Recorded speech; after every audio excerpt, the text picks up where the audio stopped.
Link between beliefs and weight loss. ఇప్పుడు వరకు మనం చూసినది ఏంటి? మన చిన్నతనంలో ఏర్పడినటువంటి నమ్మకాలే మన వెయిట్ రిలేటెడ్ ఇష్యూస్ కి కారణాలు అవుతున్నాయి అని చెప్పాను కదా. అంటే మన నమ్మకాలే మన వెయిట్ రిలేటెడ్ ఇష్యూస్ కి ఏ విధంగా కారణం అవుతుంది? Beliefs influence your choices and behaviour patterns. మీరు ఎలా ఆలోచిస్తారు, మీ చైల్డ్హుడ్ లో పడినవే మీరు ఎలా ఆలోచిస్తారు, మీరు ఎలాంటి చాయిసెస్ చేసుకుంటారు అన్నది మీ నమ్మకాల నుంచే జరుగుతుంది.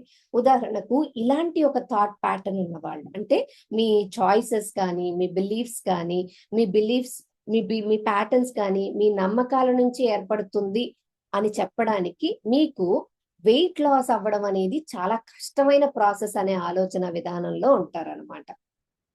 ఓకే, బికాస్ వెయిట్ లాస్ అవ్వాలంటే చాలా ఏమంటారు, కొంతమంది వెయిట్ లాస్ అనగానే డైట్ మెయింటైన్ చేస్తారు. అంటే ఆకుకూరలు తినటము, లేకపోతే తక్కువ తక్కువ తినడము, స్ప్రౌట్స్ తినటము, హెల్దీగా తినాలనుకోవడము, రకరకాలు కొంచెం కొంచెం వండుకొని తినటము, ఇలా అన్నమాట.